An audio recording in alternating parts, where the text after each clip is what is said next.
Hi, and welcome to Stamp with Ginny. Today I'm going to share with you how I made this cute little Hot Diggity Dog fry box. It holds a little packet of treats for man's best friend. So let me set this aside and we'll get started. Okay, the first thing you're going to need is to make your sandwich. So you'll need your cutting plate, your fry box die, and a piece of cardstock. This piece of cardstock happens to measure 8 inches by 5.5. I'm going to set this on top of my die, making sure all my lines are covered, and add my top cutting plate, and now it's ready to run through the die. So let me show you what you have when you're done. Okay, once you've run it through the die, you're going to have your fry box, and this is what it looks like. I've already pre-stamped it with my Hot Diggity Dog sentiment and the little bone image I thought was cute. And I need to score on all the 4 lines.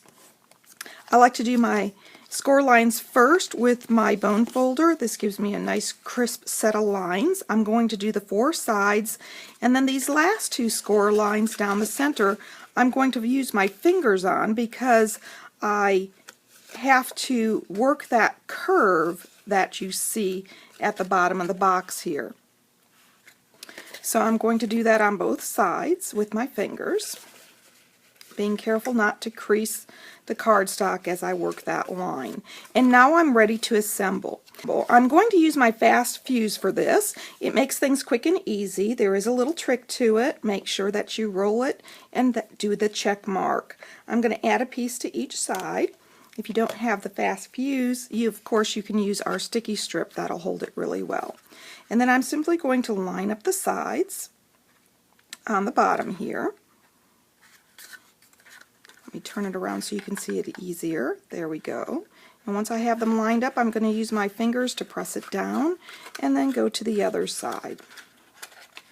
Line up that bottom piece again and press firmly. There we go. Okay, now I want to add this cute little piece of designer series paper from the Neutrals collection stack for my back. And there's a little trick to that, so let me show you how I do that.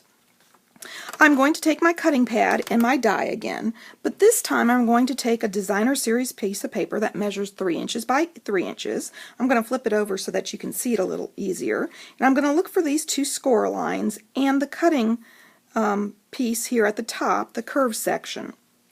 I'm going to lay my designer series paper on top of that, and then I'm going to add another cutting plate along with a tag board shim because I want this to cut all the way through those layers, and I'm ready to run this through my Big Shot. Okay, here's the piece after I've run it through the Big Shot. As you can see, the top piece is cut, and those 2 side pieces, because of the shim, has sliced through the designer series paper.